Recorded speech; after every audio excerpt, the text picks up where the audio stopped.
might take your name. There we go. All right. I don't have any big money, unfortunately. We're live. All right. So I'm going to start the music. Mr. Music, please. And... Quiet, numbskulls. I'm broadcasting. This here is a true story about crossing the pond at night in the world's smallest cockpit, on the tanker, through the weather. Oh, and to the tanker crew who did that, thanks a lot. We really appreciated that. I'm just kidding. No, I'm not.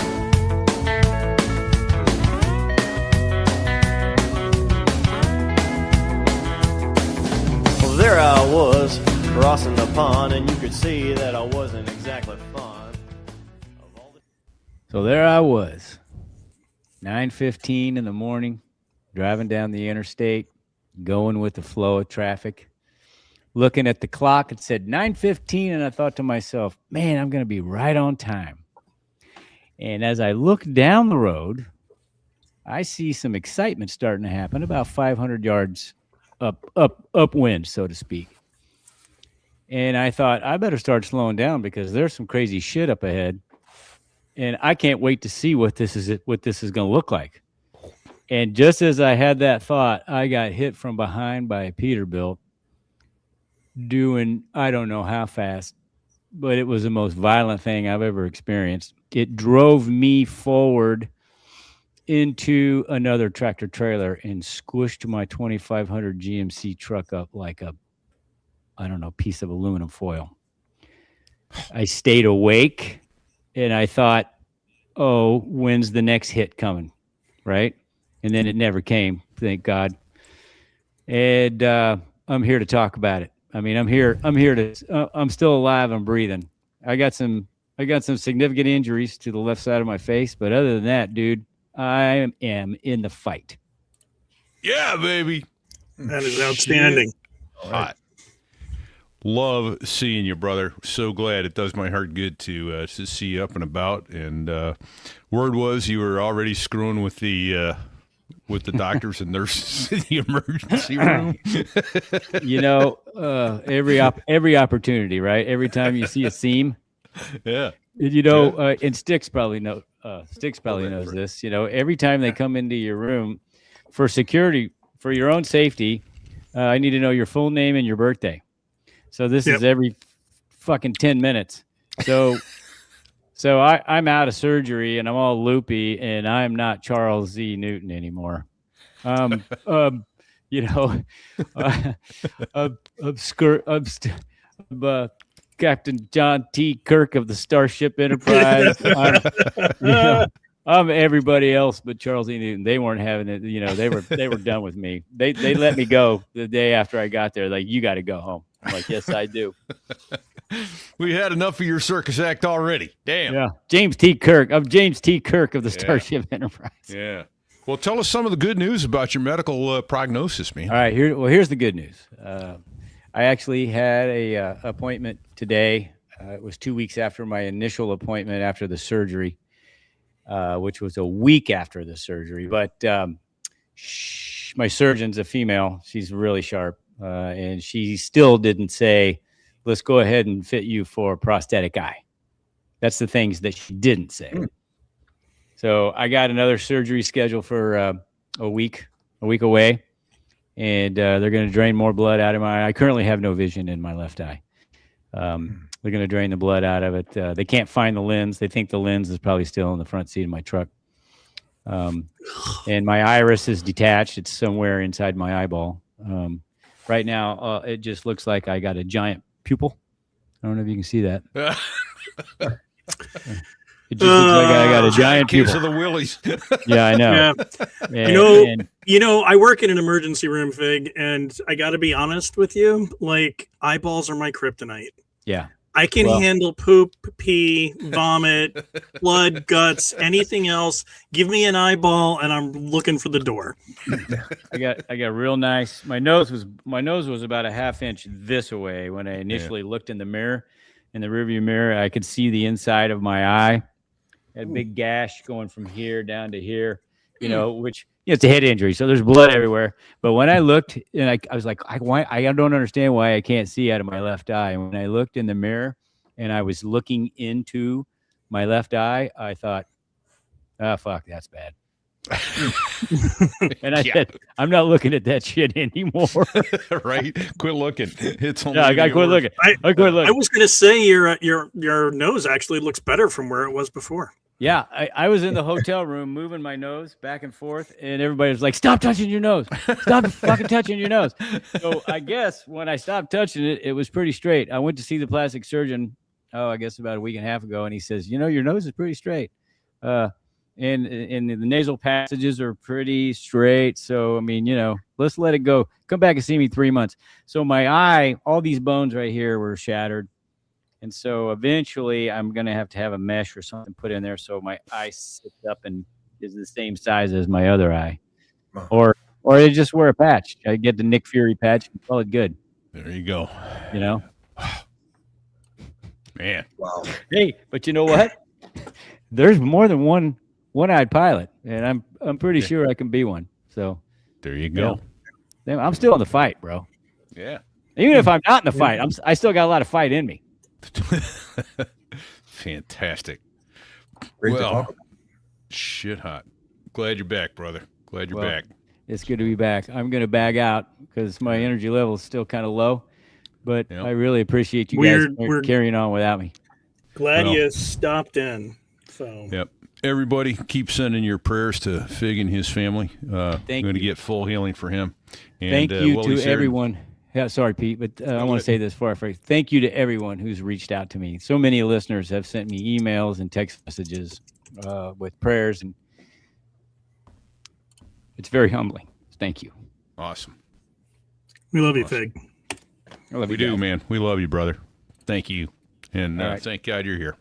So. I'm out. All right, my friend. God bless. Yeah. Be well. Chat with you soon. All right. Well, sorry to do this to you, Larry. How about a so there I was from you? How's that for a following act? Sorry, that was a dick move on our part. Didn't mean to do that to you, but yeah, none of mine will hold a candle to. Yeah, right. Wow. Not that I ever want one to. Wow. Right. Bingo. That's amazing. Yeah. So yes, give us a so there I was. So there I was. This is, you can tell I'm kind of old. So this is back in 1980 in August. And I'm working off the back of the Cutter Dallas. All my favorite times flying were when I was working with the Cutter, flying off the flight deck in my trusty H-52. And we're down Straits of Florida on the Cuban boat lift. And the way the Coast Guard was working, that, we enforce laws. And so anybody who was heading south towards Cuba to pick up people, well, they were going to be smuggling people into the U.S. So our job was to intercept them and bring them back. Once they got down there and got people, well, then our mission was SAR, get them back safely, and then somebody would seize the boat, that kind of thing. Anyway, so we're in the Dallas. The other thing was, sorry, I'm giving you too many details here, but the Navy was helping us big time down there. But because of Posse Comitatus, they were the 24th parallel goes about halfway between Key West and Havana. So the Navy's working north of 24, we're working south. So we're way down south. And Cutter launches me. I'm solo in an H-52. You could go solo, which is kind of fun. And flying about 10, 15 miles ahead of the ship. And I see a southbounder. And but we're starting to get towards the 12-mile limit for Cuba. And this is August. Now, it didn't say, if any of you were alive back then, early in the Cuban boat lift, we had some of our H-3 copters were deployed down. We all worked out of Key West. It was wonderful. Everybody seeing each other. Down working off the 12-mile off of Cuba, and they were at 300 feet, and they got underflown by Cuban MiGs. And they did a pull-up maneuver right in front of the machine, in front of the H-3. Yeah. And got the burble from the jets, the whole thing. It was a huge international incident. What the hell is Fidel doing? That kind of thing. Anyway, that's all I had in my mind. Okay, so we're getting down towards 12, and I call back to the ship, and the captain says, "Go get him." Roger that. And so by the time I got to him, he was at 8 miles out. And I'm looking up, and I can see the skyline on the beach at Havana in front of me. And I'm also looking for, MiGs. Okay, I'm only at 50 feet. I don't want any MiGs underflying me at 50 feet. So anyway, looking over the thing, and he says, "No, I want you to get this guy. We want to get him." So this is, again, 8:52. We had enough power just about to be able to get out of our own way. Top speed of 109. That's downhill pushing. We did 80. Okay, so that's a big time. But at least we could hover. Some of you jet jocks there, at least we could hover. I could hover. Okay, all right. Then you're saying your F-35, you can hover. Yeah, but you can't hoist. Well, right? I was a Harrier, but yeah, we couldn't hoist. Yeah, Harriers can hoist. Yeah, we could move mud though. Yeah. Anyway, so right. how am I going to stop this guy? I could yell out the window, "Stop," or I'll say, "Stop" again. Exactly. So anyway, I got down low and I decided, hey, I got me some rotor wash. And so I got in front of the guy 20 feet and I stopped him with my rotor wash. He figures, oh, this guy's crazy enough. I could look down and see his eyeballs. And so he stopped the boat. Then I started playing border collie. Okay. I used my rotor wash to turn him around heading north. Nice. And I could see him. He's right down there, and he pulls out his wallet, got the kids he's fetching, whatever, from Cuba. But okay, I'm down there doing law enforcement. The cap wants me to get this guy. I started doing the border collar thing, blowing him around, blowing him north. So he got the idea, and he starts putting on power. And so I don't know if the border collies do this, but as he started going a little bit faster, I sort of pull back, and then you sort of see him starting to go around again. Border collie, back on this, and got on his starboard quarter, and I started blowing him back around. Okay, this guy's, he's nuts. And so I'm doing this border collie thing, and finally, it's been about 25 minutes, half an hour. The ship was about 10 miles, I said, away. Finally shows up, and again, I border collied him right up to the bow of the ship, and they caught the guy. So again, compared to what some of you fast movers are doing, and especially all the amazing stuff that you're doing overseas right now, probably doesn't hold a candle. But I thought that was a pretty special day, and it's like a slow speed pursuit. I don't know if you can, in your Harrier, you can use your downward thrust to stop somebody and play border collie, but I wouldn't do that. In the book. No, I'd put some lead out in front of them if I wanted to move them, but. Yeah. Or lead into them if I wanted to stop them, but But that's also how we do DIW hoists. We're a dead in a water boat. Okay. You maneuver the boat around with your rotor wash to put them in the position that you want, and that's a technique we use all the time. That's right, but that boat is a little more willing to let you blow them around, and you didn't have to do the border collie thing, Anyway, there you go. So fantastic. Anyway, all right. That's high excitement, for a coastie pilot. There you go. Yeah. There you go. Well, greetings, everyone. We're now a few minutes in, but that's a two-so there I was. You got a twofer this week. Repeat here, coming to you back home in New Hampshire with, you heard from our co-host Fig, who bagged out, and got my other co-host here tonight. Sticks, where you at, man? I'm back in New Hampshire. We've been here actually. The last time we were up in Canada, not too long ago, but and we are welcoming aboard Larry Hall from the United States Coast Guard.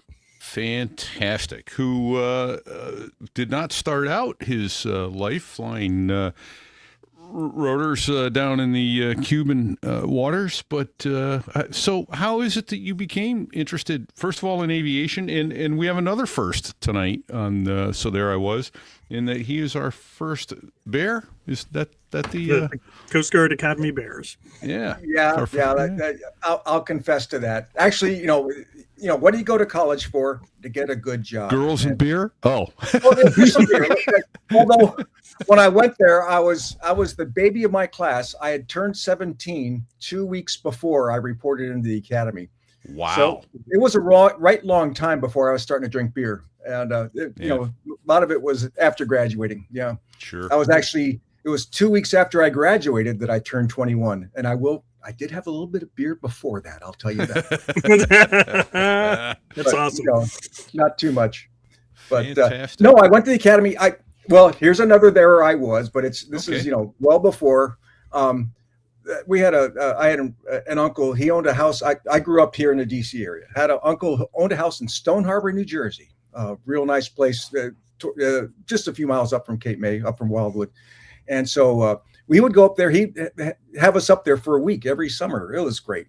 And so my brother, now my older brother, 3 years older than me, he was the real lover in the family. I was the bashful one, And so he had met a young lady on the beach, quite striking, I'd like to say, but she was a little bit too young for him. Larry, she's your age. I'm tired of her. So here we go. What we're going to do is we're going to do this thing. I'm going to go meet her on the beach.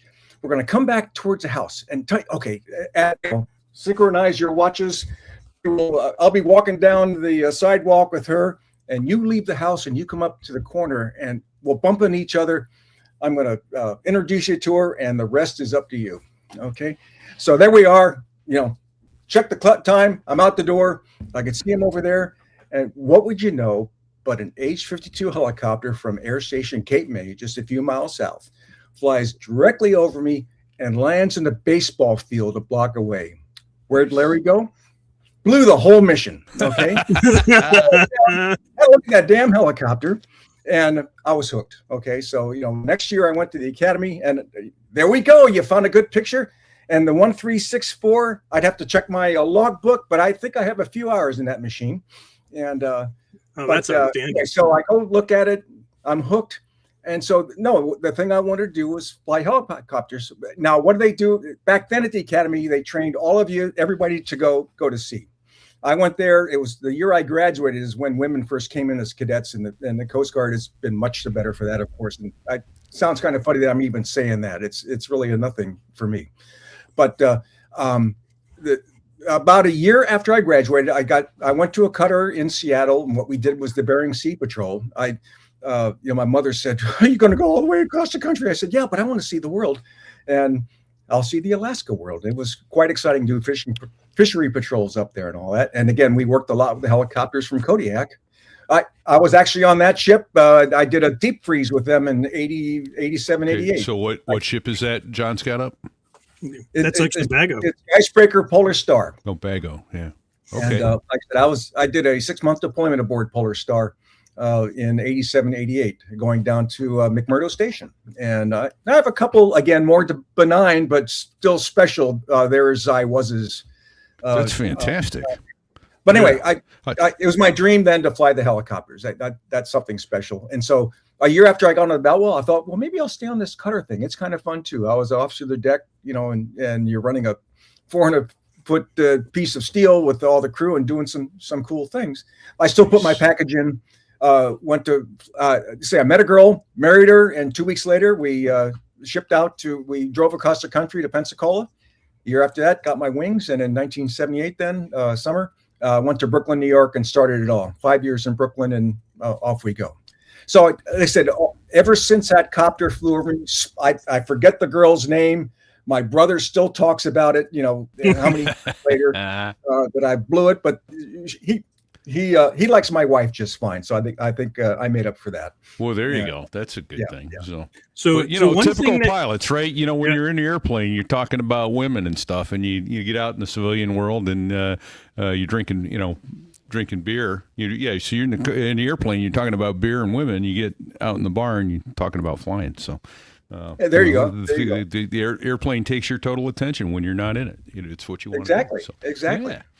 So that's talk fantastic. A little bit about life at the Coast Guard Academy. What was that like? What was your first day like? At 17, man, that's young.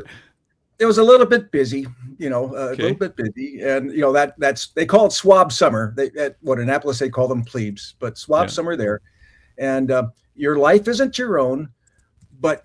Again, and you learn how to make lots of chins and do the whole thing and bounce a quarter off your bed and or rack, using that military talk, and your floor that's already been waxed a bazillion times by generations before. Well, you're going to wax it, at least twice a week after that. But for me, again, I I can't think of the word, but I'm always a lifelong learner, and I want to learn from everything, experience all this new stuff. I never had that before in my life. My mother didn't make me put the square my corners and make my bunk so I could bounce the quarter off of it, that sort of thing. Yeah, we had some cool uniforms and cool. So there you go. You're showing a picture of that's marching review. It was just, again, even for all the trash you were giving us, I tended to stay out of trouble just because I didn't want to get in trouble, and I was still the baby of the class, I guess. But it was all new and different.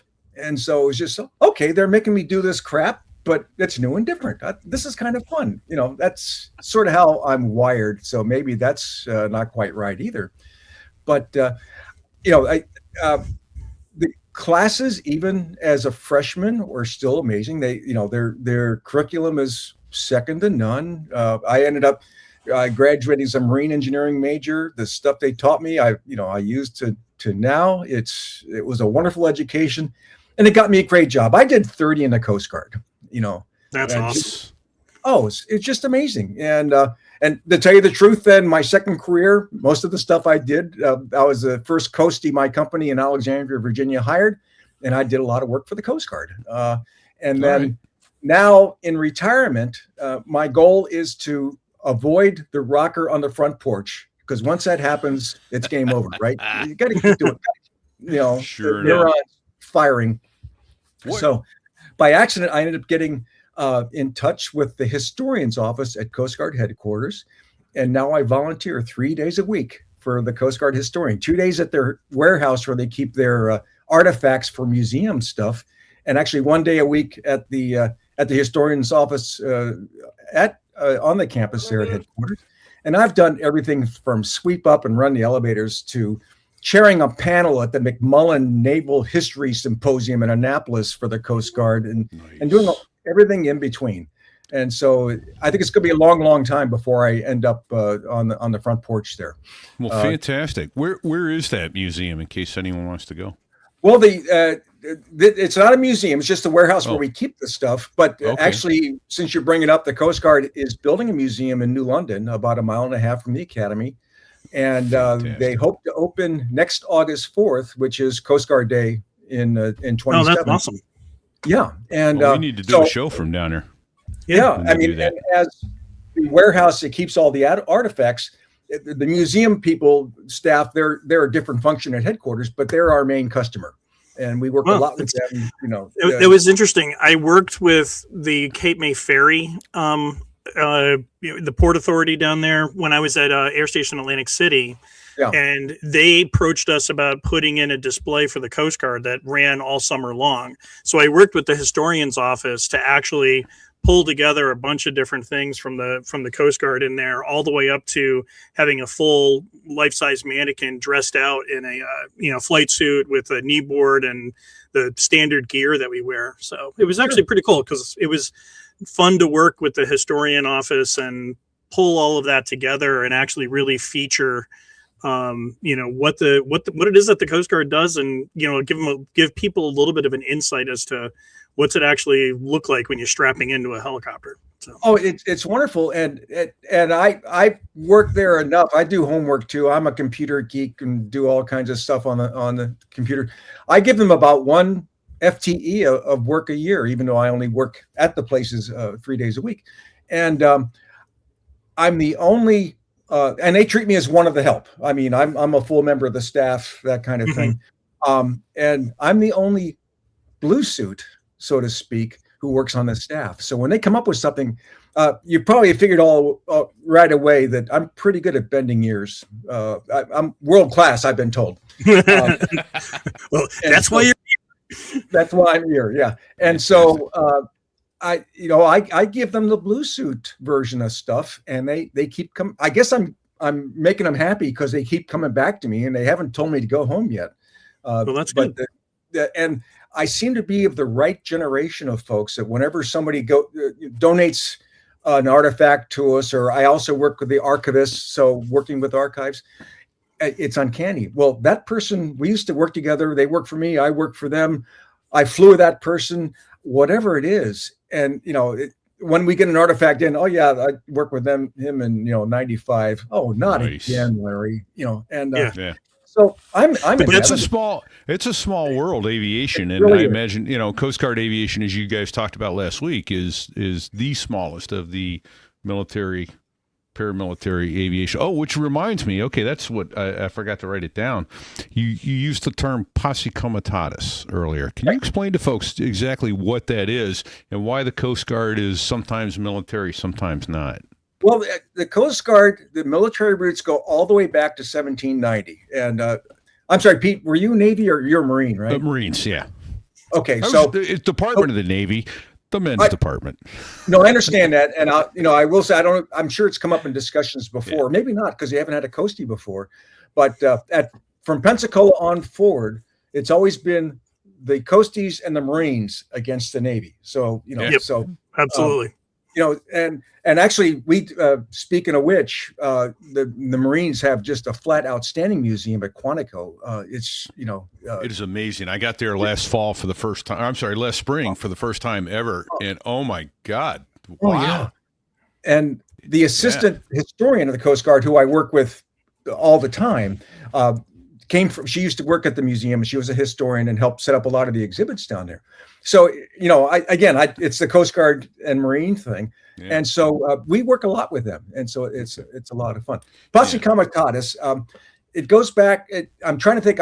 It was the law. I don't, I'm a sometime historian, but Congress passed a law saying that the U.S. military cannot be used to enforce U.S. law. And certainly in these times, there's a lot of talk about that with what's going on, like in D.C. and wherever else. And I'll stop it at that. The Coast Guard, its roots go all the way back that, when they set up the system of 10 cutters back in 1790 to collect the tariffs and the customs, we were the only game in town. Now, the Navy will say they go back to 1775, okay? That's the Continental Navy, okay? After the Revolution, we had no money to pay them, so the Navy was stood down, and we were the only game in town. The United States Navy didn't come into being until 1796. If you look at our battle streamers on the flag, there's one, I believe it's called Defending the Republic. Again, it reflects that we were the only game in town between 1790 and 1796. And there are all these little skirmishes and quasi-war with France and that sort of thing, where when the president turned and said, "Who do I have?" It was the Revenue Cutter Service. Today they call it the Revenue Cutter Service, and they sent us in. And so we've always been treated as both a law enforcement entity and a military service. So it goes all the way back to the first days. And I'm trying to remember when Congress, I think it was in 1922 or 23, they actually passed a law saying, yea, verily, the Coast Guard is a military system, a service, and a law enforcement entity. You're doing both, and there you go. And if you look in the current law for what the Department of Homeland Security does, of course, we're part of DHS, not of DOD, I'll say, or the Department of War. Our missions are all of the law enforcement. Certainly search and rescue is the biggest one, but law enforcement, fisheries enforcement, customs enforcement, and defense of the country.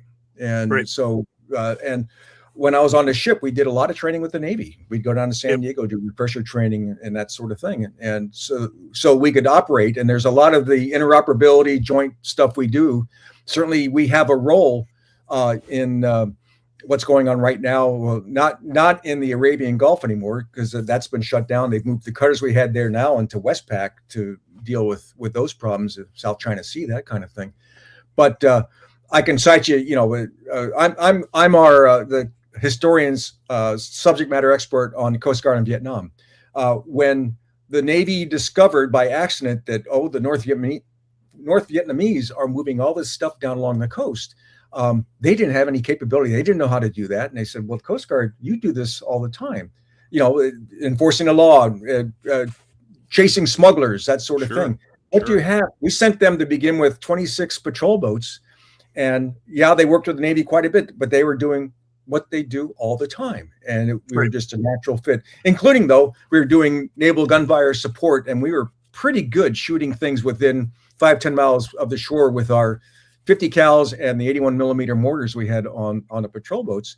And so for that close in mission, the interdiction and all that, we were doing what we've always done. And we ended up plugging an essential hole in Navy's coverage. And it was the lookup operation market time. And the Coast Guard had a huge role in market time.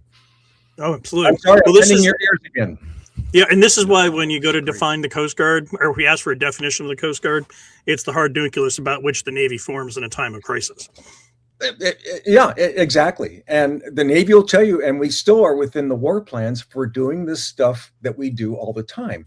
We just we still have to train often with the Navy just to get that joint thing, the interoperability, and to make sure we can shoot and hit what we're trying to shoot for. But as it turned out, in Vietnam, we were pretty good shooters. And actually later on, when the Navy had to send, they had radar picket destroyers that were working in the next layer out from the interdiction. They wanted to redeploy them more to up towards Taiwan and all. And so they said, Coast Guard, can you send some of your high endurance cutters over? And we did that too. We actually sent 5 to begin with that never came home. They were turned over to the Vietnamese when we left.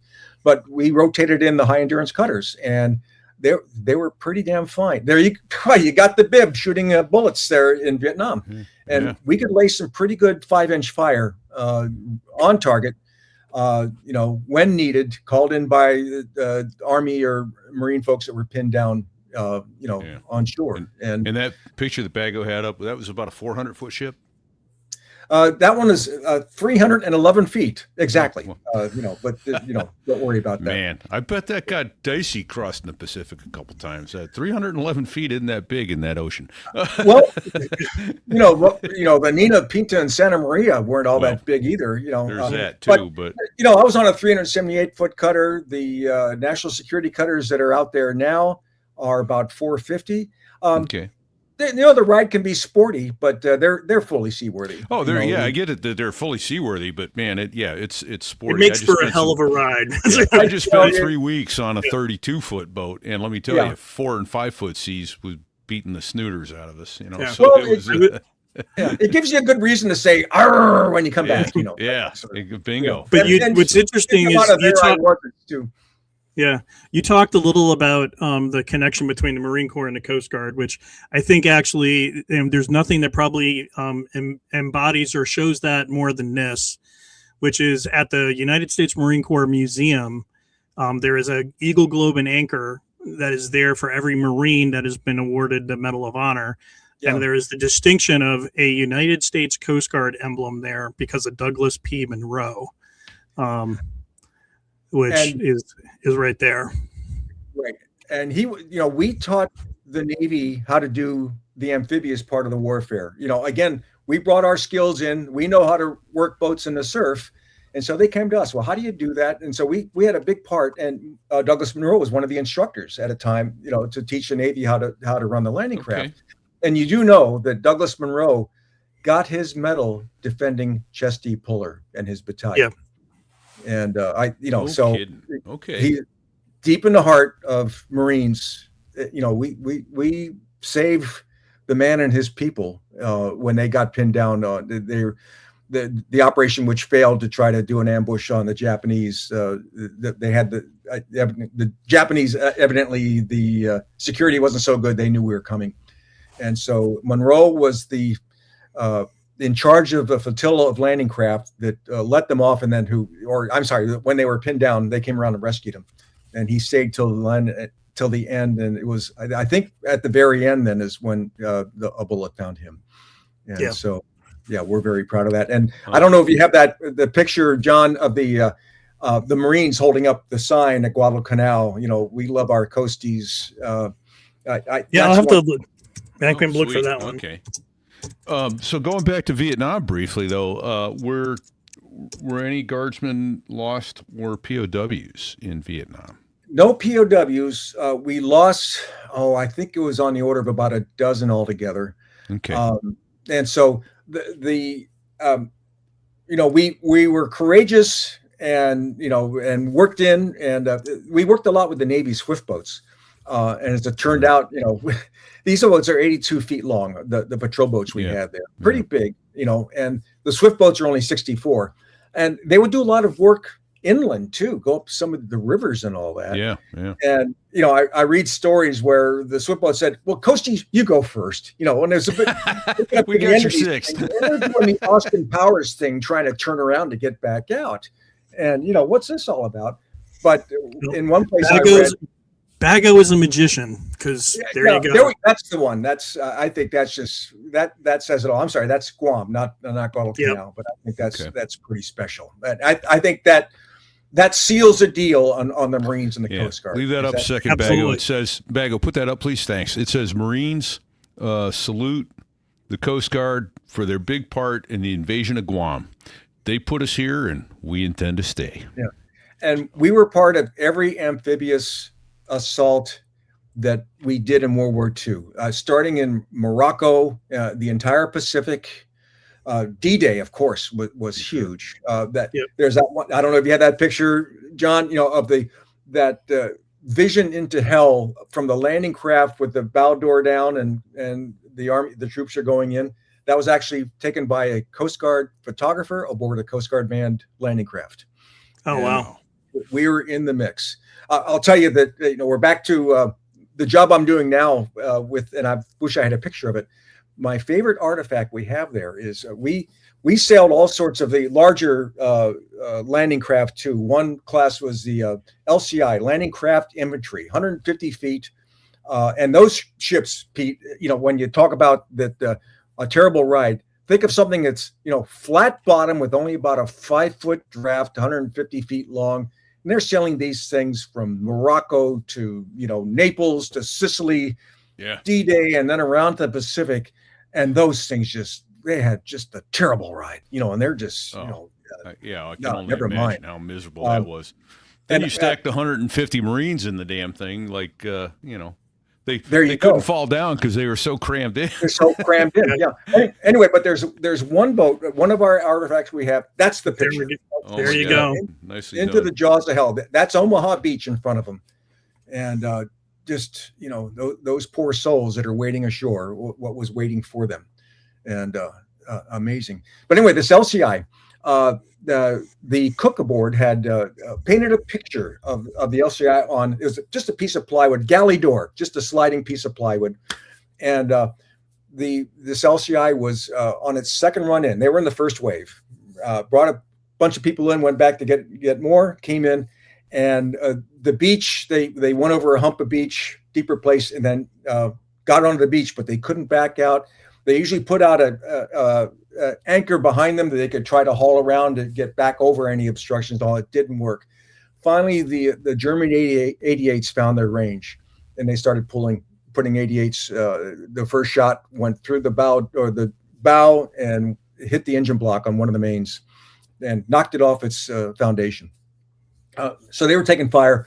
The skipper was killed. They were losing crewmen. Finally, the XO, JG, decides, okay, we're done. We can't, both engines are knocked out. We can't pull in the anchor for somebody else to tow us out. We're done. We're going to abandon ship. Everybody got off. He was the last one off, and he went down to the galley and got that galley door and brought it with him, as well as the log books and that sort of thing. We have the galley door. So probably one of our best artifacts from D-Day, in my mind, is that galley door. That is outstanding. Repeat, and I don't know if you picked up on this, but he said, the CO gets killed, the XO, who's a JG. Yeah. So how many, military units are out there where the CO of a unit is either a lieutenant, maybe a lieutenant junior grade? And this is actually a hallmark of the Coast Guard, that when you have like your 110 patrol boats, or these smaller boats will actually have, even in some cases, a non-commissioned officer is actually the OIC, or the officer in charge of the unit, and you don't find that in other military services. No, exactly. I will say though that the Marine Corps does do small unit leadership. So absolutely. But yeah, I mean, you've got first lieutenants and captains with command time. Command time, which is awesome. All of those patrol boats that went to Vietnam, all of them had JGs as COs. Yeah, and they, independent ops. They're speaking for the Coast Guard where they go. Amazing stuff, and that's a nice picture you got of an LCI. So the cool thing about that is that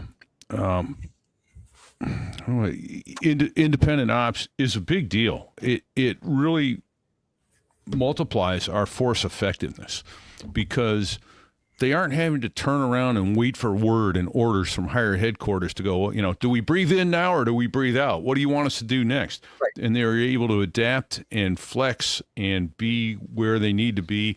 It's an impressive asset to our military. And to fast forward just a few years, take a look at Hurricane Katrina. Why was the Coast Guard as effective as it was during Katrina? And that's because we pushed the leadership decisions down to the very bottom, or to the where the unit leader is, and let them make the decisions. And we, as Nasty says, my job is to provide guidance and remove barriers and get out of the way. I think back to the Cuban boat lift, and that's, I come back to Key West and I said, well, maybe I shouldn't have gone to flight school because these JGs on these patrol boats are just going down, catching people, fetching people, whatever, and coming back. And they're, they'll report to higher up the chain that, okay, this is what we're doing. Roger that. Keep on going. You're doing fine. But as you say, it to this day, that's one of our hallmarks is we've trained you.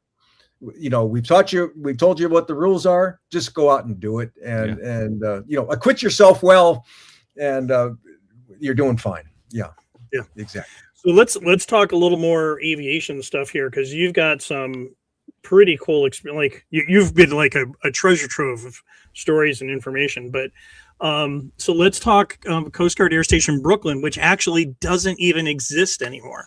No, And the cool thing, like you and I talked about, where the Canarsie VOR is out there. Is that just west of JFK? So it's at Floyd Bennett Field, and it's just west of JFK. Oh, okay. And so that's the way we fly over that. When we would do the VOR approach into JFK, we'd fly right over that closed Coast Guard station. Yeah, Canarsie, and it was kind of fun when I was there. I was there 78 to 83, and that's when they were still flying the Concorde. And they'd bring the Concorde in on that Canarsie approach. What it is actually they fly over the nav aid near us, and then they pick up a set of the lights on top of the hotels. On top of the hotels and on top of the garbage dump there. And it's a curving no birds approach. flying around there. You follow the rabbit all the way around the curving approach until you get to the end of the runway. It's a 13 approach. 13 left. And we we'd hear the airplane fly over, and it's kind of quiet because he's on low power. And then he gets to the end of the runway. You can look. Okay, he's still there. And then you hear something that sounds like thunder. Okay, he's adding power to make the landing. And I think with the Concorde, when it took off, it did not move away from the Earth. The Earth moved away from it. Yeah, I've got a quick story about that actually. So one morning, I'm in line taxiing out to take where everyone's taking off on 3-1 left out of Kennedy, and there's a parallel taxiway that you go taxi down to the end of the runway, and I'm probably 10 or 12 jets back in line on the taxiway, and the Concorde throttled up. I'm in the right seat of a DC-10. As he went by, I couldn't read my flight instruments because they were vibrating so much they were blurred. I'm like, oh my God. And it was the loudest thing I ever heard inside the cockpit of another airplane. Well, they would, on those days, if he's taking off then on the 31s, again, they make that same curving departure over the garbage dump and over Floyd Bennett. We couldn't hear ourselves talk when that thing went overhead. Oh, yeah. It was amazing. And what a beautiful machine it was. It really was a graceful, beautiful airplane, but it was not quiet. So I would love for you to paint because Coast Guard, the Air Station Brooklyn doesn't exist anymore. The NYPD have kind of taken it over, but having been to Floyd Bennett and and also to Cape May before they closed it and actually demolished it, it had a feel that was very unique. That I think is kind of true to almost all Coast Guard air stations. It's got that old, almost like, imagine World War II with a hangar out in the middle of somewhere with, aircraft and pilots hanging around. And it's sort of, so I want us to, if you could, I want you to take us there and give us an idea of what did Coast Guard Air Station Brooklyn feel like? What was it like going there? Well, first you got to remember it's in New York. Okay. Right. And, and I'm sorry, I'm sure you have New Yorkers that are listening or, watching this podcast, but I stayed there 5 years. I ended up and we lived on most of the people stationed at the air station and any unit in New York. That's when we still owned Governor's Island, and we gave Governor's Island up, I think, in '96. And now the city and the Park Service jointly own it. But when I got there, they didn't have housing, so we lived out in Garden City, Long Island. So again, wherever you are, you're in the middle of New Yorkers. And 5 years we were there. I'd like to think that after 5 years, and all the New Yorkers listening to this are probably just laughing. I said I'd like to think that I could pass when I was all done. Now, here we are, 45 years later, and a lot of it's worn off. I think I can still say New York, and my name was Larry Hall, that kind of thing. But the New Yorkers are sort of legendary for how they drive and all that. And I used to say, well, they drove their boats the same way they drove their cars.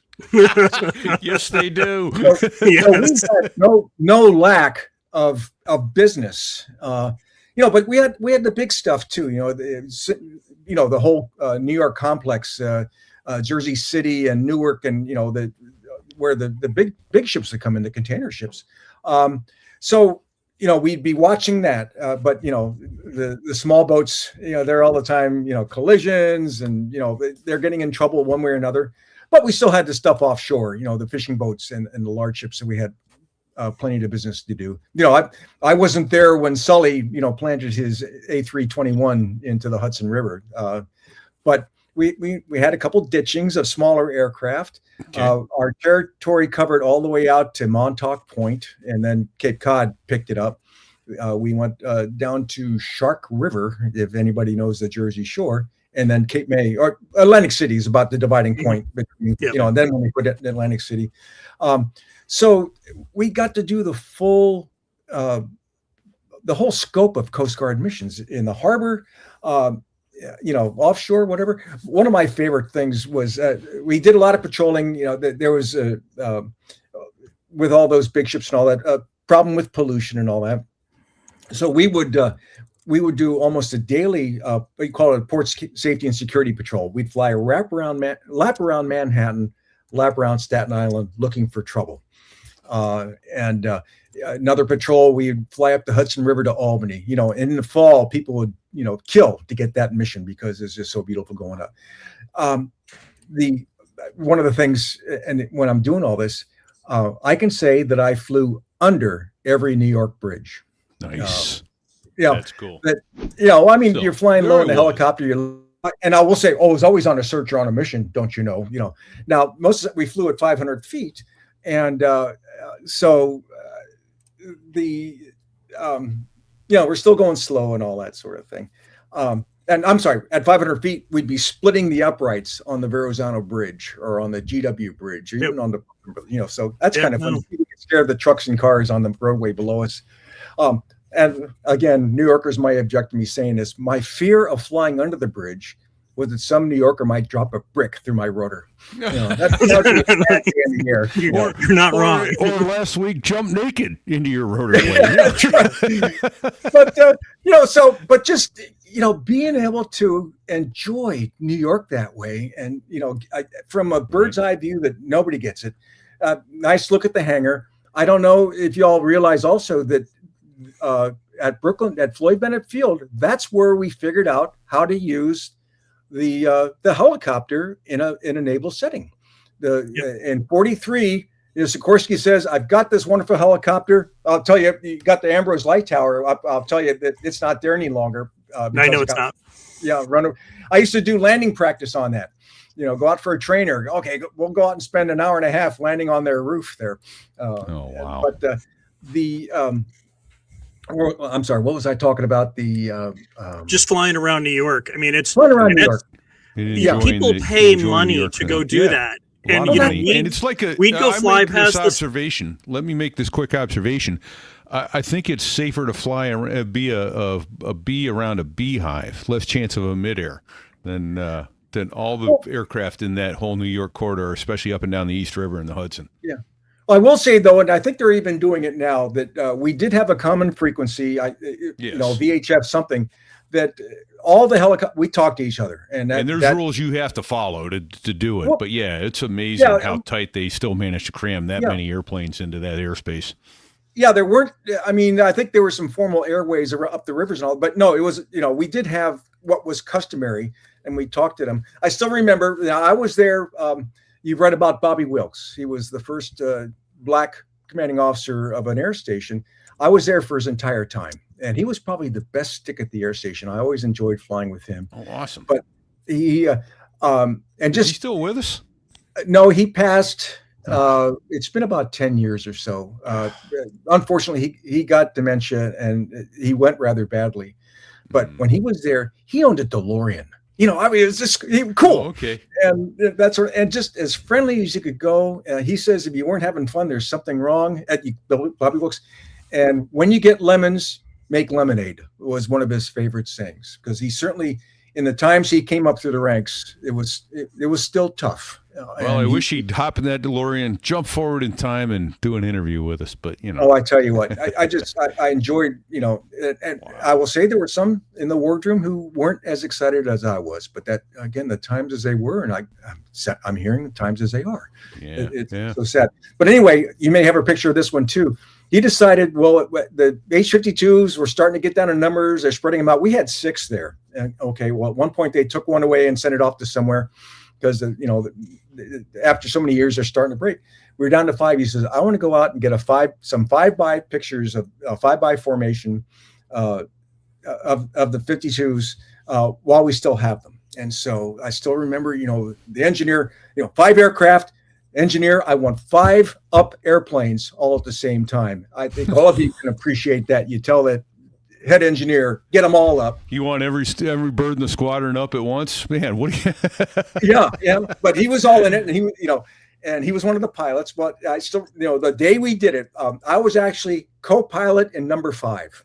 So I made the cut to go on the flight. Nice. And being co-pilot number 5, I had all the comms.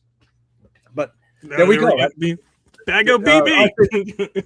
Actually, that's you're 6. He's got the photo up of the 552s. Yeah, that one may be at Mobile, but you might see one where you got 5 H-52s over the Statue of Liberty or going up the Hudson River. Anyway, so we're at the air station. He says, "Okay, let's get into a hover," and we pulled up into a V in front of the hangar, and one of the machines popped its over torque flag. And so, now I wasn't on the radio then. Everybody's calling back to engineering, because I'm sorry, the engineer did not fly it. I think he knew better. But they finally decided, okay, you pop a flag. Well, let me see. The aircraft isn't grounded until it gets on the ground. So we're staying up. We're staying in a hover, and we'll go do the flight. And the engineer, he was pretty good, but okay, I'll let that one go. And anyway, so we go and we depart over Jamaica Bay, turn around, and we get over. Our call-in point was as we're going over the Verrazano Bridge, heading north up the harbor. We went past Coney Island and all that sort of thing. And this is back when Coney Island was still trashy. I guess they've got it all restored now, but it wasn't quite that way when I was there. Anyway, so I'm number 5. I'm making the comms. The New York traffic, Coast Guard. I can't remember my number. Flight of 5, going up the river, and we're going to be doing this flying. The frequency just opened up. It said, "What? 5 Coast Guard in a row? Abandon all hope. Let's get out of here." And and they're saying it in New Yorkese. It was a lot of fun. But then we found that they're hanging around watching us at a proper distance and all that. But what a fun flight that was. And again, and it was with Bobby Wilkes, and you still see all the pictures around that. I'm part of that. It's kind of, that stuff is amazing. Yeah. Amazing. It's like, wow. So we've been at this. I can't even believe we've been at this for 50 minutes. I know. So insane. I need to take just a moment and talk about our sponsor, and then we're going to come back and talk more about flying. And I want to ask you about your first rescue, what you remember about that, and then your most harrowing rescue, what you remember about that. So, but yeah, let's take a moment to thank Derek Combs over at DC Artworks. So there I was, thinking I was done decorating my space. Turns out I was just under-equipped, because once you see what DCArtworks.net can do, blank walls start to feel like a personal failure. Our newest sponsor is American-made, veteran-owned, and run by Derek, who builds metal art the way aircraft parts should be built. Start with precision, finish with craftsmanship, and don't cut corners you can't see. Every piece begins as a CNC cut hardened steel, and that means laser precise shapes, clean lines, and zero guesswork. Then Derek or his team hand finish every piece, which is why no two are ever identical. This is not mass production. This is controlled excellence. And if you're wondering how custom they really are, here's the number, 95%. 95% of what DC Artworks produces is built specifically for someone who said, here's my idea. The design library on DCArtworks.net updates constantly, but think of it as an inspiration, not a limitation. Squadron logos, call signs, aviation themes, business branding, one-off gifts, or statement pieces big enough to dominate a room. Derek can scale it from personal to commercial without blinking. I've got a set of naval aviator wings almost 2 feet wide, and they are flat out gorgeous. People don't just notice them, they react. That's the difference between decoration and presence. DC Artworks also does powder coating and multi-material engraving, so you get depth, contrast, and finishes that actually look better in person. He's a military GPC vendor, offers bulk and repeat discounts, and is consistently one of the best priced options for this level of work. And because you're a So There I Was listener, there's a permanent perk for you. Go to DCArtworks.net, use code STIW, and get 20% off every order forever, even if another discount is already applied. So here's the play. Go to DCArtworks.net now, scroll, imagine, and then contact Derek and commission something that is actually worthy of your wall space. Because once you picture it hanging there on your wall, you're already committed. And thanks to DCArtworks.net for sponsoring this episode.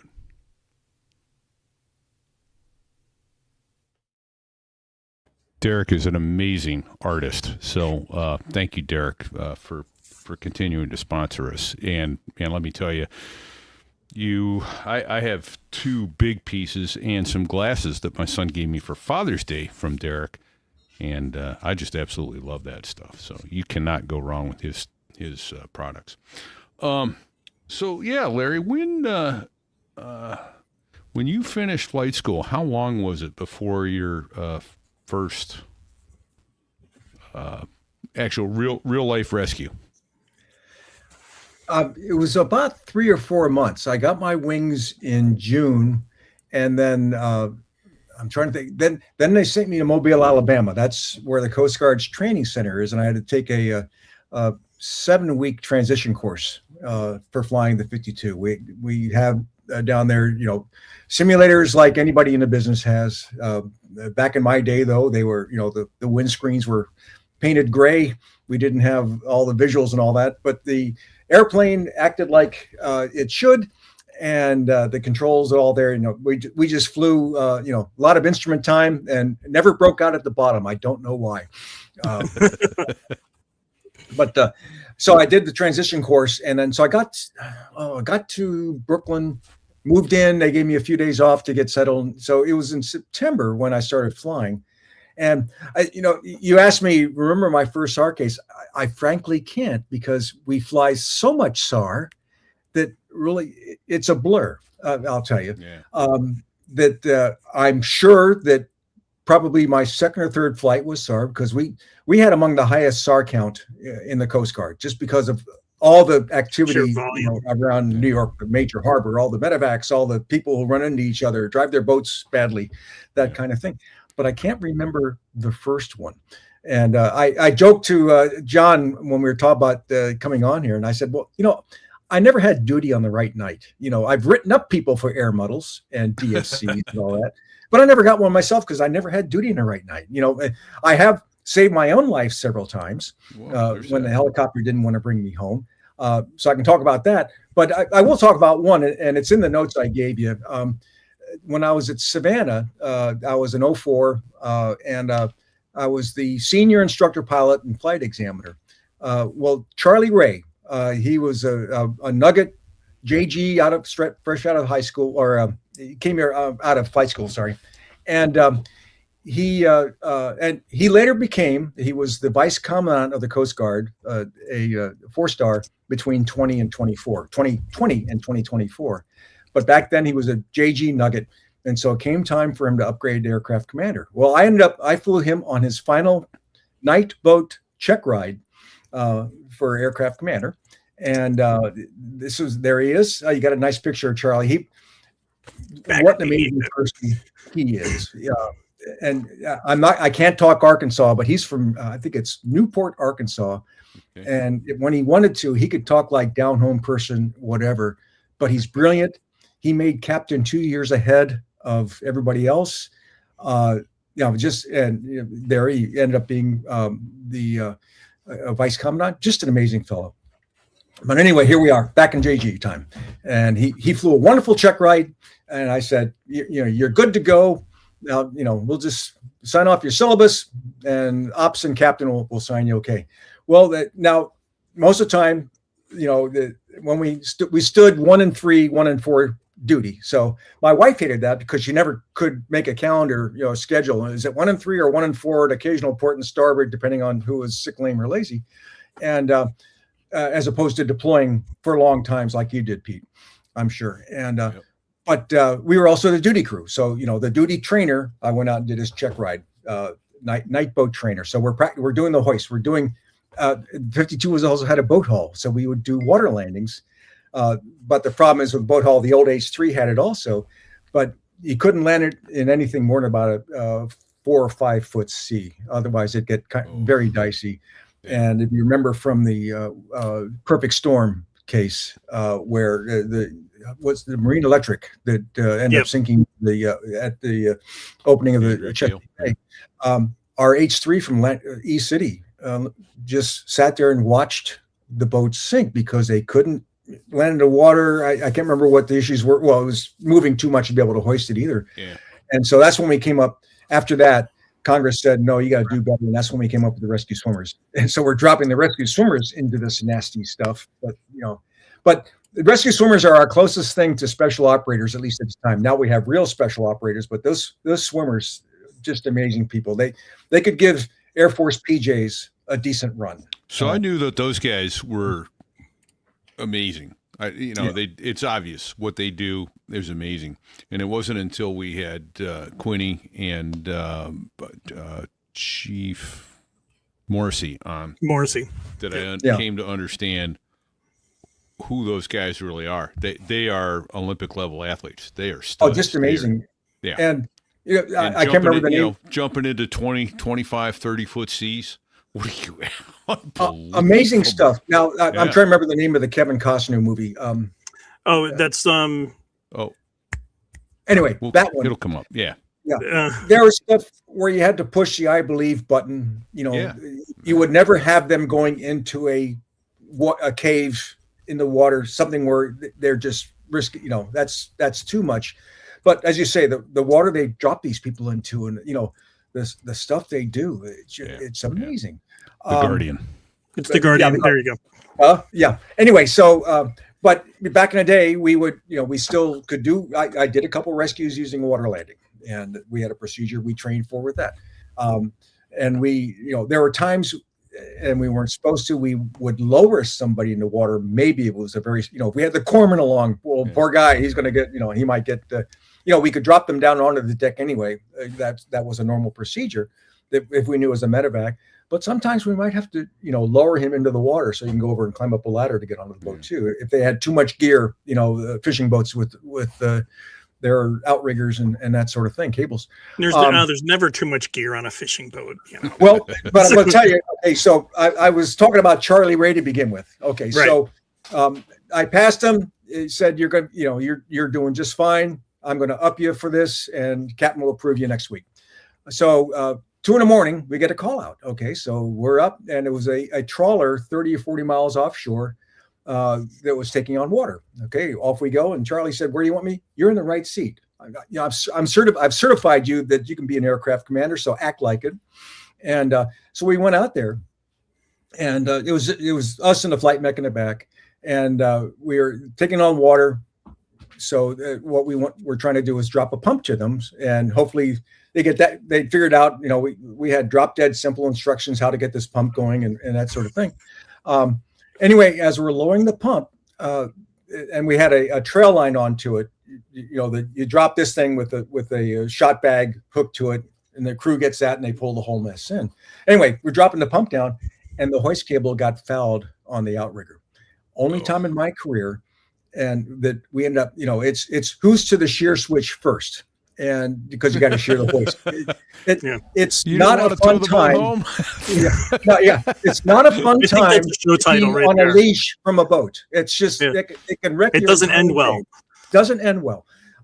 So just about time. I think you say shear, shear, shear, and there's a shear switch on the Pilots Collective and one up top. I think both of us hit shear at the same time. Anyway, now once you hit shear, you are totally ineffective. We're back to being a Harrier that can't fly very fast. And so, we're out for the duration. But you've got the best seat in the house to watch all the fun going on down there. Well, yeah, there you go. Anyway, so, we're heading back. Luckily, we had responded, and a boat from Station Tybee, which is at the mouth of the Savannah River, was also coming out. And they were able to come out and put a pump aboard before the trawler got in too much trouble. Very fortunate. But, I was talking, actually, I didn't tell you, my son was also a Coast Guard aviator. He retired with 20 in 2021. Okay. And he had, as a staffer at headquarters, he had done business with Charlie. I'm sorry, he worked for him when Charlie was the Pacific Area Commander and Russ was on the staff out there. So Charlie knew him very well. Russ had come back. He ended up working at headquarters. So when he retired, Charlie says, "Well, come see me in my office and bring your dad with you too." And so I had, got to go see him as a 4-star. And he says, "I still remember that night. Yeah, you passed me. You gave me the up as an aircraft commander. And I also had the only shear in my career." And he did it with me. Isn't that wonderful? So I'll give that to you as my special star case, because the rest of them are blurs. I mean, I know right. I've done medevacs. I've saved lives and property at sea. I've assisted many. I've saved my own life. I'll probably say 4 or 5 times when things on the copter malfunctioned. I got to do a full auto rotation, that sort of thing. But I that's the one that really sticks in my mind the most. I'm not sure if that hits your criteria for that's it. That is cool stuff there. So, in fact, and how did you put it a couple weeks ago, Sticks, about being at war with the? Oh, the United States Coast Guard's been at war with the boating public since 1790. So since there you go. So, and I believe it because listening on the radio for the last 3 weeks. Channel 16, constant, hey, call on the Coast Guard. Where are you at? Do you have your life vests on? Are you taking on water? Oh my God. So I think one other neat thing to touch base on, though. So you were the E2C manager, and what a lot of people do not know is the Coast Guard actually ran a radar plane or a radar aircraft, ran a E2C. And I was actually stationed at MSO Portland, Oregon, with somebody who was an air crewman on that. Yeah. Who was an investigator with me at the MSO. Yeah. That ended very sadly. You want me to tell the whole story? Sure. Actually, I'd come home from the Polar Star. It was I had a no-cut guaranteed 2-year tour there. Well, at that point, they had decommissioned several of the older icebreakers, the old Wind class and all that probably nobody's heard of. And so they were cutting polar ops in half. And so there I am at McMurdo, having gone down with a no-cut, don't even think of putting in a dream sheet. I get a phone patch from my boss in Mobile down to McMurdo Station. Oh, what's this about? Something happened to the family. No, Larry, put in your dream sheet. You're the high timer. Oh, isn't that special? Oh, by the way, how you doing? Yeah. Anyway, so they needed an E2 that the Congress had passed a law. The Navy had a couple spare airplanes. They had 4 E2s they were giving up, and they'll go to either us or the customs service. And so some infighting there. That's before we were still under transportation. Customs was under Treasury. Some fighting anyway. So they split the baby. We got two. They got two. And so we started the airplane you had up there, Sticks, was the from the air facility at Norfolk, where we were there. Yeah, Airfac Norfolk. That's that. I think it still is the E2's Atlantic Fleet home for the E2s. And so we went there, to train with them, learn the maintenance from them, that whole thing. And that's another one, the C-130B. That's a whole different story. But okay. And I don't know. We took a brand new Herc and put the roof radar on it, and then ended up getting a dish up there. Fantastic. Did you know any? It's a small world, so I have to ask. Do you know any C-130 pilots in the Coast Guard? Any chance either of you know George Gill? Oh yeah, George. He was a contemporary of mine out of flight school. Okay. So I think he got his wings around 77, 78. Sounds about right. He was in the C-130 the night of the perfect storm. Yeah, he went. Again, the fixed wingers go to Corpus Christi to get their advanced training. We stayed at Whiting Field, and then because I was never at. There are some air stations that have both helicopters and fixed. All of my, except for Mobile, all of my air stations were helicopter only. So I saw very few Herc drivers. Okay. And they actually didn't even go to Mobile, because they would go to Little Rock and train with the Air Force, because sure, that was right, because that's their C-130 where you learn but to fly the C-130. I will say my final job after I left San Francisco as the group commander was to be the plank owner program manager when Ted Stevens got us money for C-130Js. And so I got a very close relationship with Lockheed Martin and all that. Got to spend a lot of time in Mayetta, as they call it. But I will tell you that as a rotary pilot, there was always this tension. It's the same thing as the Marines and the Coast Guard versus the Navy. Coast Guard rotary versus fixed wing, and I always say, these Herc pilots, I'm flying my 52 with one engine up there and whatever, and I can hardly get on my own way, 55 or 109 knots downhill pushing. You can do it once. And here you are in your Herc, with 4 throttles, and you do stuff, but you still can't hover. And right. And usually they fly because the coffee maker's broken. Exactly. And what's my final tour? I got to buy them their toys. Nice. So anyway, it was actually a lot of fun, and it set me up like nothing else for my second career. As an acquisition program manager and that sort of thing. And we're still buying them. We get about one a year. And at that point, though, the C-130 fleet, we were flying H models. I think that's what the Marines. Well, everybody's flying J's now. But being good stalwart Coast Guards, all our H models are doing us just fine. We don't need any J's. Well, Ted Stevens from Alaska, this is before he died in a plane crash, said, "No, I'm giving you money. I'm getting you money for that.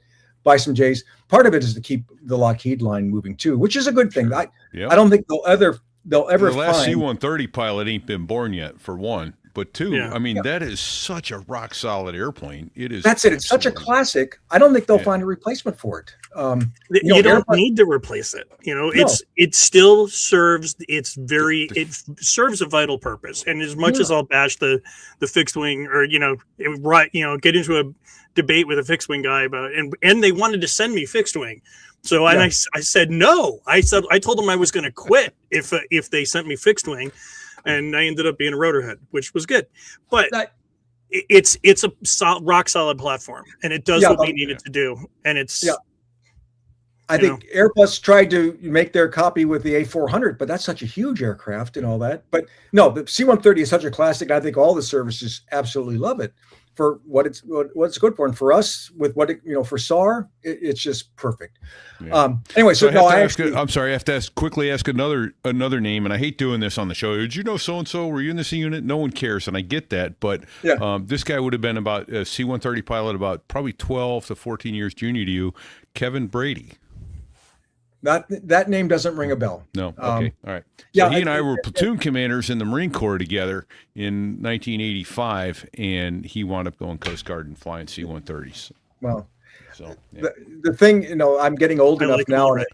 Yeah. Last year, I came to the realization I retired again with 30 years in 05. Yeah. So now there are people who have had their entire 20-year career in the Coast Guard since you left. Yeah, who I never met. And luckily I meet a couple of them onesies and twosies because I'm doing the volunteer work for the historian. But it's and I'll go back. I met a few when I was buying the aircraft, but not so many. Like I said, Gil, I remember him. But again, once we finished our T-28 time, and parted ways, that was the last I saw of him. Yeah, I knew I was a geezer one night. I'm sitting in a FedEx cockpit going across the Pacific and start chatting up with my first officer there, and he was commissioned a year after I left active duty and had retired at 22 years as a lieutenant colonel. And I went, okay, now I'm officially old. there you go. There you go. I'm glad they're serving, but that's right. That's right. So all right, so let's put the bow on the. So I know that the radar or when we were flying the E2C, that actually that ended badly. It ended bad. Well, we sort of they gave us the aircraft, but not the money or the resources to really get them. So you only ever had two.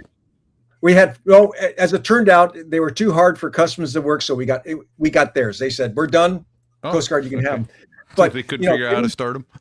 Well, that was a part of it, getting pilots, and so we went and raided the Navy for pilots, brought them in as direct commission aviators, and we weren't going to get our first from the ground air pilots. It'd take 3 years to get them there. Yeah. But we didn't have many qualified aircraft commanders. They were all first pilots, and this was Admiral Yost was the one who liked them so much. And let's get these out there, get these out here. We need to be doing the mission the president's expecting, that sort of thing. So I think we deployed them too early. The other thing is, I don't want to burn this bridge, but one thing the Coast Guard is so proud of is we do the overhauls. Our Air Logistics Center in Elizabeth City, I think it's all of our maintenance.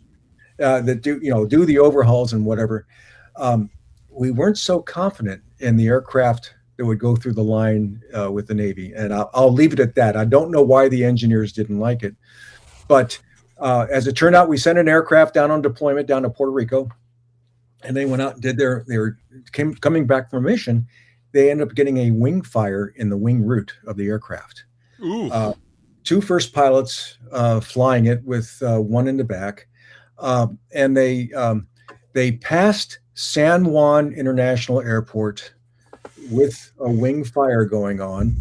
With evidently they reasoned, or they told on the radio, we want to go to Rosie Roads because we think they have better fire response capability.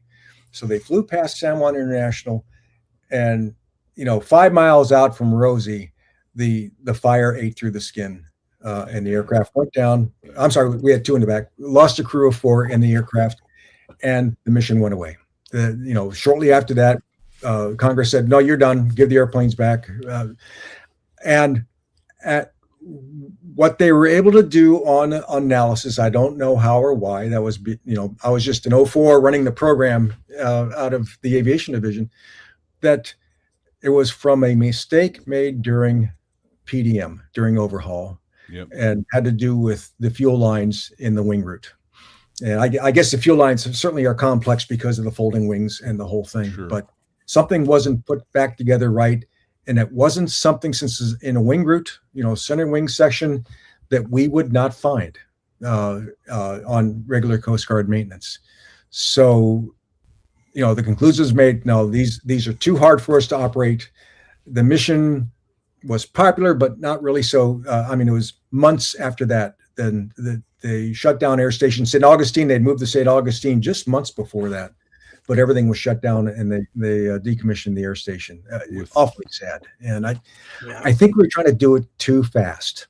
and there might have been a political aspect to that. And again, I was just the guy trying to do the headquarters thing to make this happen, and there we go. That's awesome. So I would love to jump over to one other quick thing, and then maybe I think we need to start. Let me just jump in. I'm sorry on the whole fire thing. And I don't recall learning this in military aviation, and I don't know where I came across it. But with 40 years in aviation safety, to current pilots, future pilots, when you've got fire, you've got about 20 minutes to be on the ground or in the water, or the airplane's coming apart. Yeah, that's it. 20 minutes is kind of the magic number. If you think you're going to stretch it to 25, you're going to die when the airplane comes apart on you. So and it's we a don't hard decision to put down in the water. Exactly, and and we did. You don't normally have black boxes in military aircraft, that sort of thing. So we don't know what the discussion was. Yeah. But that's what we imagine. Or maybe I'm sorry, that was from a radio conversation. Yeah. That they were going to press on to Rosie. Yeah.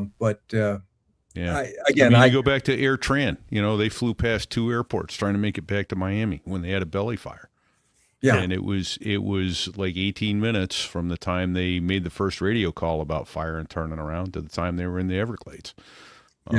Swiss Air out over the North Atlantic. He was dumping fuel so he wouldn't land overweight.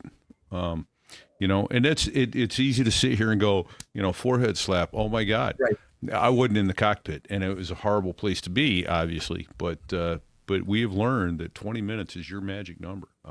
Don't screw with it. Get it down. Yeah. So absolutely. All right. So I'd love to jump. Lecture is over. Well, we could do a whole episode on that. Those are very tough lessons learned, though. Of course. Oh, yeah. I would love to jump over to a little bit of what it was like flying around Antarctica. And then I think we got to think about landing the plane, but you need to come back because you have so many stories. To scratch the surface here. I'd love to. Yeah. I could go take you for hours about Antarctica, but I'll tell you my biggest there I was for that was we had a scientist aboard the Polar Star, and he was University of Wisconsin remote weather stations, way back in the early days doing this stuff up to the satellite. One of them on the Ross Ice Shelf had gone dark, and they were going to hopefully, as we were passing by, we were coming from Punta Arenas, Chile, around to McMurdo, 8 time zones and 8 days when you're down that far south. As we were passing the Ross Ice Shelf, it pinged. So we said, okay, we're going to get it. So launched both machines down there. The rules were if only one of the 2 machines, we had 2 aircraft and 4 pilots, 10 crewmen. If we went with only one machine, we had to stay within 7 miles of the icebreaker because we're self-rescuing, right? There's nobody out there. So if we had both of them, we could do whatever we wanted to. So we got everything set. They brought the scientists in and all that, got the plan to go retrieve this remote thing. And this in the summer down there? Oh, yeah. We were the winter, our winter, summer down there. We went 56 days between sunsets down there. Nice. And I could tell you more about that. Anyway, so we take off, and as soon as we turned into the ice shelf, everything they issued us special goggles because everything was so brilliant white down there with the sun shining. It hurt your eyes otherwise. We turned into towards the ice, and there was a thin overcast, and the ice, we could not see the horizon. I had to fly on instruments to get over the ice shelf because we you couldn't see a horizon, white to white. And then you turn around, and it was like a blue lens, the ocean in front of us. Anyway, so we're going in, and they gave us a good vector. We went in there, looked down, saw the thing, and again, I had to do a instrument letdown to get to a 10-foot hover, and after that, everything was fine. We get down, go out. We got everything, take it apart, put in the helicopter and all that. When we took off, I just wanted to get one more last look. When we came around, I could see the soot from my turbine. How often you do that? And Wow. I was thinking, what am I doing to nature here? They talk about the black carbon is one of the reasons there's so much trouble with, all the big icebergs that are calving off and the retreat of the glaciers and that sort of thing. Black carbon, soot.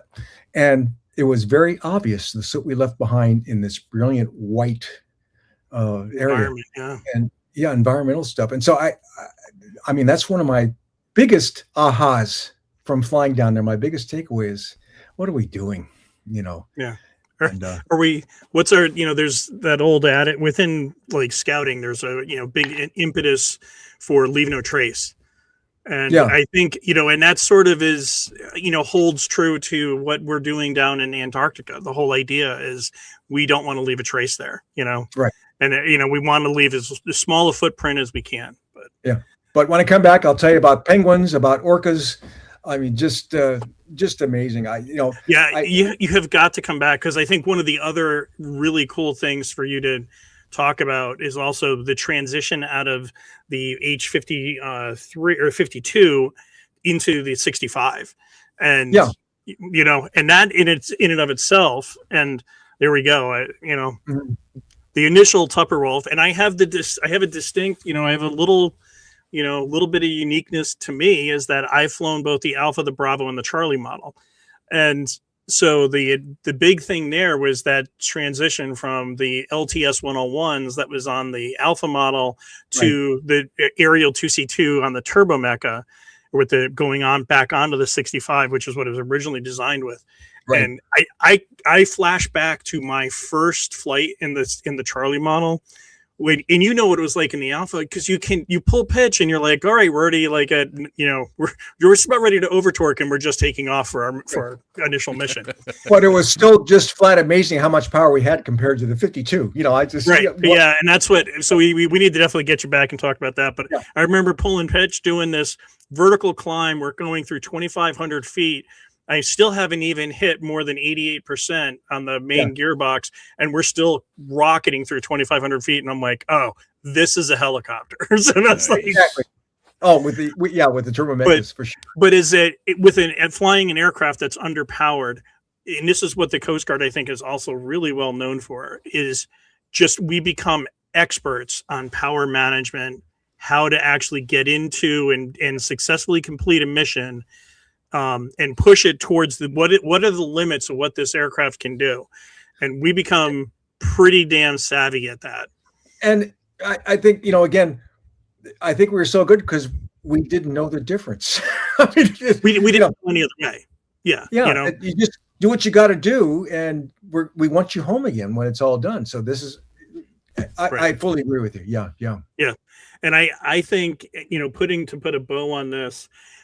I can repeat, you correct me. I mean, I'll leave it to you, but I think this is what makes, our United States Coast Guard as naval aviators, this is why I think the Coast Guard has the reputation that it does, because I'm so proud to say that I did that job. Granted, I didn't do a full 30 years, but it's okay. But I'll put it this way. That I was able to get there though to 30. Just that's a lot of promotion gates, a lot of stuff, and I feel very lucky, very lucky. I'll put it this way: when I was in the basic school, the Marine Corps had oversold flight contracts. They had too many pilot prospects with not enough room to put them all through flight school. And one of the options they gave us was to go to the Navy. And I had a long conversation with a couple of people about, I want to be a Marine pilot, not a Navy pilot. And someone said, they wear the same wings. And I went, oh, yeah, they do. And I came to realize that somewhere along the line that's a big deal. We all wear the same wings. Mm-hmm. We've been through the same forging process to become the aviators that we are. And I liken it to a master's degree of education. The time it takes to get through naval aviation flight training and pin those gold wings on your chest, it's a professional education that takes thousands of hours of study to get there. It's not something that one does because they think, I'd like to try that. So, no, I think one other thing too. I'm sorry. No, go ahead. Okay, but Sticks, you had your Marine safety tours before you went to Yep. flight school. Pete, you had at least your basic school. Every Marine, a rifleman, that whole thing. You knew how the grunts did what the grunts in had. fact, I did 2 years, actually almost 3 years as a ground officer before I went to flight school. I was in Hawk Missiles, so there you go. And I know exactly where you're going. Yeah, I spent 2 years as a deck officer aboard a cutter. We know how the fleet lives, and I think that made us all better aviators because we knew about what we were supporting. Those who learn how to salute and then go straight to Pensacola, I think it's unfortunate for them. And they're even sending half a dozen folks from the academy. They're going straight to Pensacola on graduation. I think they're missing a great opportunity for knowledge and interoperability, all that stuff. Absolutely. And, if you ask me to vote for it, I'd do that. But I think, we have 3 votes here of why. That we were better aviators because we knew who we were supporting. We knew what they were up to. I resented it at the time, but it made me I had a much better appreciation for how the Marines that supported us, even as pilots in the squadron, were living and working and what they were doing. That the level of maturity, the level of maturity that you bring to flight school at that point is also huge. And that's, I was out in the fleet, and, the way that I always looked at it and thought about it every day when I was putting the flight suit on and going to class or going to go do a flight, the Coast Guard's already made the decision that they're going to make me an aviator. So it wasn't like I had to prove myself as an officer, because I've already done that. Whereas, but you still have to pass a gate in order to get. No, absolutely. Yeah. But you still, in that, it's a different mindset. And I think when you walk into a brief and you're dealing with an instructor, you've both been out in the fleet one way or another. And, I think there's a certain degree of maturity that I think you bring, especially also you're going to study better or harder because you don't want to fail. It's sort of I think it's a very different mindset. But. Right. I would agree with that. So, well, sadly, the time has come. We do need to land the airplane. So, Larry, I want to say thank you for your service. Thank you for my freedom. Thank you for everything you've done to contribute to the Coast Guard, to this country. I know you hung your ass out there many a night when it was in question whether or not you'd come back. And a lot of people don't do that, and that's a big damn deal. Thank you. Thank you. Yeah. We got a couple other thank yous there, Sticks. Yeah, well, we need to actually also thank Dave Hamilton over at Backbeat Media. He's the guy that gives us the bandwidth to put this whole thing together. Without him, it might be a little bit of a different story. But Absolutely. So definitely thanks to Dave there. Yep. And Dave's actually got a couple shows I'll mention. The Mac Geek Gab, which I co-host with him. The Gig Gab for working musicians. And the Business Brain for entrepreneurs. Those are 3 of Dave's shows that and they're excellent podcasts. So if you're looking for anything in those niches, look for one of Dave's shows. Absolutely. Yeah. And then we got DC Artworks. Yep, DC Artworks. Derek, who has sponsored us. Man, amazing stuff. He's an artist. Yeah, no, he does some amazing stuff for us. We got another artist that helps us out a lot. There you go. Okay, there we go. Yeah, actually, so you got BDS Aviation, Brad Silcott. He BDS does Aviation some photography, right? And he does some amazing work and actually lets us use all of his photographs. And we've got the United States Coast Guard C-130. So nice machine. Yeah. Yep.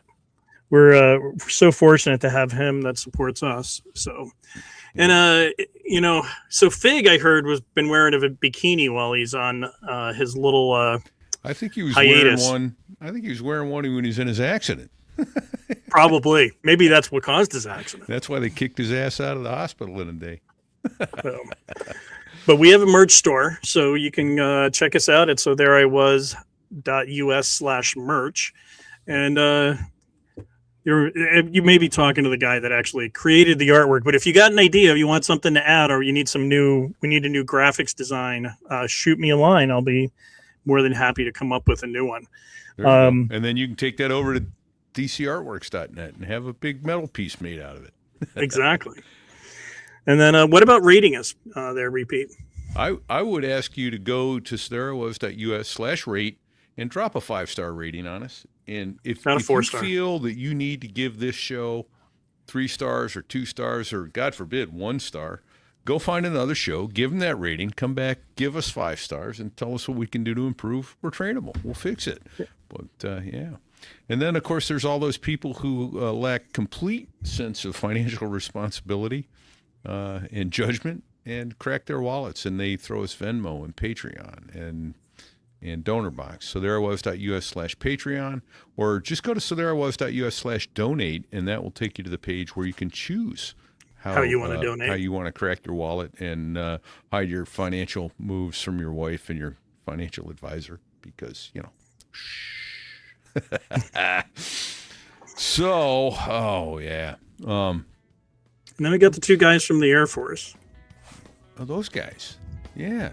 Those guys. Those gringos. Those gringos. The 2 guys that make the Air Force sound good. Excellent F-16 pilots. Fantastic musicians and great Americans both. And I really want them to write a song for the Coast Guard.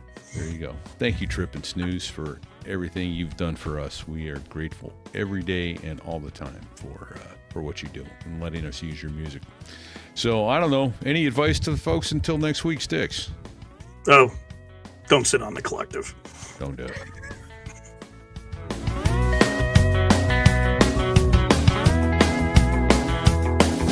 Well, there I was, crossing the pond, and you could see that I wasn't exactly fond of all the shit I was wearing on that day. Now an F-16 is cramped enough, but it's even worse with all that stuff supposed to save your life. But we knew there was no way. 'Cause when you're going down the North Atlantic, man, it's over. Hold on. It's what? He said it's over. I have to face stupid reality again. We're out. Fantastic. That was awesome. Good stuff. You were outstanding. That was a fantastic show, indeed. Thank you so much. We definitely need to get you back. Well, and thanks for having me. I had no idea how this was going to go. So no, it was. It's hanger talk. Yeah, it's basically. It's like I said. It's pretty informal. Yeah. When we go to actually shut everything off, make sure that you leave your computer on. Well, if you'll stay with us just a minute. In fact, let me do that now. I'm going to go ahead and shut down the live stream, everyone. Thank you for joining us. Thank you for everybody who's reached out to Fig and sent him love and prayers. I'm convinced that the prayers have helped. And thanks for putting up with me while I sort of fill in. We're glad to have you, and thank you, Sticks, for sticking in here last week, especially. I was not available. Fig wasn't available, and that was special. You induced a really nice I feel job. bad. As did you, Bago. Thank you for stepping up. And I'm pretty much like taking a sleeping pill, unfortunately. But There we go. So all right. So I'm going to end the stream. Everybody, good night. God bless, and we'll see you very soon. Why? Because we like to, or something like that.